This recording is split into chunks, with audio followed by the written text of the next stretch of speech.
नमस्कार दोस्तों, स्वागत है आप लोगों का इस वीडियो में। दोस्तों, इस वीडियो में हम अभ्यास 12 को देखेंगे। जैसा कि हमने आपको थ्योरी पोर्शन में बताया था कि पहला क्वेश्चन और दूसरा क्वेश्चन हमने उसी थ्योरी पोर्शन में करा दिया था कि विभिन्न प्रकार के प्रमुख खातों के नाम लिखे। तो हमने आप लोगों को बता दिया था 5 प्रकार के खाते होते हैं। 5 प्रकार को मैंने विस्तृत रूप से समझाया था आप लोगों को। और दूसरा क्वेश्चन भी चेक क्या है, चेक के प्रकार हमने आप लोगों को बताया था। 3 प्रकार के चेक होते हैं और चेक क्या होता है इसको भी हमने बता दिया था। हम तीसरे क्वेश्चन चेक करेंगे। तीसरे क्वेश्चन में कहा गया है एक बचत खाते की पासबुक में दर्ज की गई प्रविष्टियां निम्नांकित हैं। यदि ब्याज दर 4% वार्षिक हो तो नवंबर माह के अंत में मिलने वाला ब्याज का परिकलन कीजिए। ये देखिए आप लोगों को ये सारणी दी गई है। यहाँ पर दिनांक, ये विवरण है, ये आरहित राशि है, जमा की गई राशि है, खाता आप लोगों का शेष जो इसमें बचा हुआ है। ठीक है, तो देखिए इतने तारीख को इन्होंने इतना जोड़ दिया तो 90,000 था, तो यहाँ पर 1,10,000 हो गया। फिर उसमें से क्या किया इन्होंने, यहाँ पर निकाल लिया इतना, तो निकाला तो कितना बचा 1,03,000 बचा।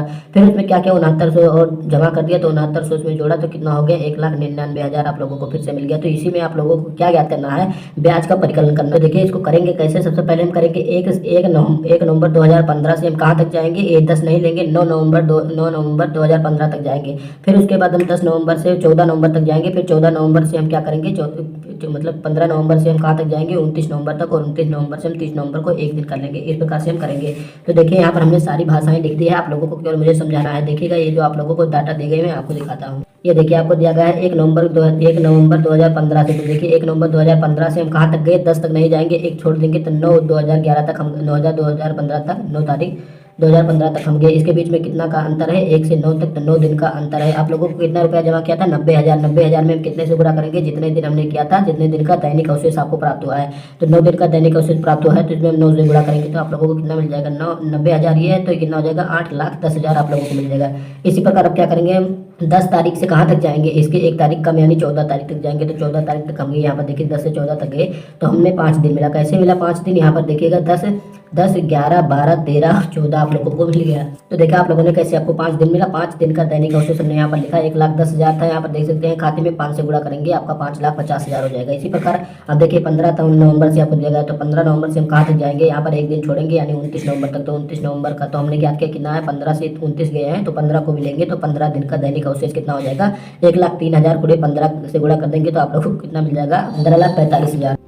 तो हमने इसमें 15 से गुणा कर दिया तो आप लोगों को 15,45,000 आप लोगों को मिल गया। ठीक है, तो आप देखिए कितना आ जाएगा। अब देखिए 29 तारीख यहाँ पर आप लोगों को दिया गया था, जो हमने यहाँ पर छोड़ा था। 30 तारीख तक हमें जाना है, तो 29 से 30 एक दिन का अंतर है। तो एक दिन का दैनिक अवशेष कितना हो जाएगा, जितना दिया गया है 1,99,000 आप लोगों को यहाँ पर दिया गया। इसमें 1 से गुणा करेंगे 1,99,000 ही रह जाएगा। तो मूलधन आपको कितना प्राप्त हो जाएगा, मूलधन बराबर होगा कुल दैनिक अवशेष की, यानी जो आप लोगों ने यहाँ पर ज्ञात किया है सारे को आप जोड़ेंगे तो आपको मूलधन प्राप्त हो जाएगा। तो यहाँ पर हमने लिखा है कि मूलधन बराबर कुल दैनिक अवशेष की। तो यहाँ पर देखिए हमने सारे को लिख दिया है जो आप लोगों को यहाँ पर दिया गया था। तो इसको हमने लिखा और जोड़ा तो आपको कितना मिल गया 30,14,900 आप लोगों को यहाँ पर मिल गया। अब आपको ये फार्मूला तो पता ही है कि साधारण ब्याज का फार्मूला क्या था, मूलधन गुणे दर गुणे समय और बटे 100। तो यहाँ पर आप लोगों को ये बात कंफ्यूजन में होंगे कि आप लोगों को दर तो दिया गया है लेकिन समय क्या होगा। समय आप लोगों को किताब में बताया गया है कि यहाँ पर क्या करेंगे, जब आपको मासिक दिया जाएगा तो 1/365 से, मतलब डे बाई डे आपको दिया गया है तो एक साल में 365 दिन होते हैं, तो 1/365 यहाँ पर समय के स्थान पर रखिएगा। अब देखिए साधारण ब्याज याद करेंगे, मूलधन कितना है आप लोगों का 30,14,900 आप लोगों का आया। तो यहाँ पर मैं लिख देता हूँ। दर आपको कितना देगा 4% का दिया गया है, आप देख सकते हैं यहाँ पर देखिए 4% वार्षिक आप लोगों को दिया गया है। तो ये देखिए 4% वार्षिक, अब मैं यहाँ पर 4% रखूंगा और गुणे समय जैसा कि बताया 1/365 आपका आ जाएगा। और इसके बटा में जो 100 है यहाँ पर गुणा कर देंगे 100 से, तो हमने गुणा किया 00 से 00 कैंसिल हो जाएगा आप लोगों को। अब क्या करेंगे 3,14,96 और गुणे 4 और बटा उसमें हम भाग दे देंगे 365 से। तो सबसे पहले मैं गुणा कर लेता हूँ। तो गुणा करेंगे तो कितना मिल जाएगा आप लोगों को, इसका 3,14,096 का गुणा 4 में कीजिए, कितना मिल जाएगा आप लोगों को, ये मिल जाएगा आप लोगों को 1,20,596 मिल जाएगा। और हम क्या करेंगे उसमें बटा ये जो आपको 365 आ गया तो 365 यहाँ पर लिख देंगे। अब भाग देंगे तो कितना मिल जाएगा आप लोगों को, तो भाग देने पर आपको मिल जाएगा 330.4 रुपए। और ये क्या है आप लोगों का, यही ब्याज है। तो आपको ब्याज पूछा गया था, तो ब्याज इस प्रकार से आप लोगों को कितना मिल जाएगा 330.4, इसके 50 जीरो भी लगा सकते हैं, 3 तो यहाँ पर 4 है ये, तो इतने रुपए आप लोगों को ब्याज मिल जाएगी। यही आपको पूछा गया था। अब देखते हैं चौथे क्वेश्चन को। देखिए चौथे में कहा गया है मिष्ट गुड़े की बैंक पासबुक में दर्ज की गई प्रविष्टियां के आधार पर जून 2017 के अंत में कितना ब्याज मिलेगा, यदि ब्याज दर 3.5% वार्षिक हो। यहाँ पर फिर दिनांक विवरण आप लोगों को आरहित दिया गया है, जो निकाला गया है, जमा किया वाला दिया गया है और बैंक में जितना रुपया आपको दिया गया है सारा। तो इसी प्रकार से इसमें भी करेंगे। तो 6 से हम सबसे पहले 11 तक जाएंगे, फिर 11 से हम 12 से जाएंगे 17 तक, 17 से मतलब 18 से जाएंगे 29 तक, फिर 29 से हम 30 चले जाएंगे। एक दिन मिल जाएगा आप लोगों को। गुणा करके सब दैनिक अवशेषों का जोड़ लेंगे तो आपको मूलधन मिल जाएगा और फार्मूला लगा देंगे साधारण ब्याज वाला। तो ये देखिए जो आपको दिया गया है यहाँ पर हमने लिख दिया 6 तारीख आप लोगों को दिया गया, मतलब 6 जून दिया गया है, तो 6 जून हमने यहाँ से लिखा और 12 तक नहीं जाएंगे, 11 तक जाएंगे, जैसा कि आपको पता है पूर्व वाले क्वेश्चन में बताया है। तो 6 से हम 11 तक जाएंगे, तो 6 को भी लेकर करेंगे तो आपको 6 दिन का दैनिक अवशेष मिलेगा। तो यहाँ पर 1,50,000 आपको दिया गया है, तो इसमें हम गुणा करेंगे 6 से, तो आप लोगों को कितना मिल जाएगा, 9 लाख आप लोगों को मिल जाएगा। इसी प्रकार हम 12 से 17 तक जाएंगे, क्योंकि 18 आपको दिया गया है, तो 12 से 17 तक हम गए तो कितना दिन मिला, 6 दिन मिला। 6 दिन का दैनिक अवशेष कितना होगा, 1,47,000 दिया गया है, उसमें गुणा करेंगे 6 से, तो आप लोगों को 8,82,000 मिल जाएगा। इसी प्रकार देखिएगा 18 से हम कहाँ तक जाएंगे, 30 तक नहीं 29 तक जाएंगे, एक दिन कम करेंगे। देखिए 18 से 29 तक हम गए तो कितना मिला आपको, 12 दिन मिला। 12 दिन का दैनिक अवशेष क्या करेंगे, एक कितना आप लोगों को दिया गया है, ये 1,54,000 दिया गया है, उसमें 12 से गुणा कर देंगे दैनिक अवशेष जो आपको मिला है, तो आप लोगों को कितना मिल जाएगा, ये 18,48,000 आप लोगों को मिल जाएगा।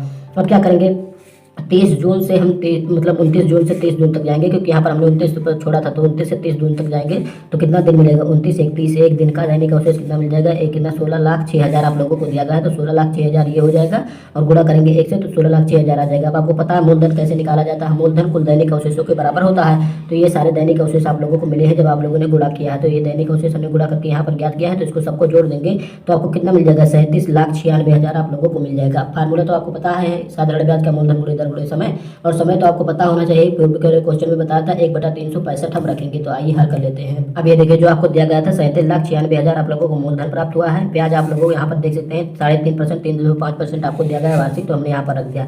अब देखिए समय हम क्या रखेंगे, एक वर्ष में 365 दिन होते हैं, तो 1/365 हमने समय रख दिया और बटा 100 फार्मूले में है। अब इसको हल कर लेंगे तो इससे 00 आपका कैंसिल हो जाएगा। अब कितना बचा आप लोगों का, ये बच गया है 37,960 आपका बचा है। इसमें 3.5 से गुणा करेंगे तो कितना मिल जाएगा आप लोगों को, तो मैं इसमें 3.5 से गुणा कर देता हूँ और फिर उसके पश्चात 365 से भाग दे दूंगा, तो कितना मिल जाएगा आप लोगों को, ये सारा मैं हल करूंगा तो कितना मिल जाएगा, ये मिल जाएगा 364.00 रुपये आप लोगों को मिल जाएगा। और क्या प्राप्त हुआ है, साधारण ब्याज प्राप्त हुआ है। तो यही आप लोगों को पूछा गया था कि ब्याज बताइए।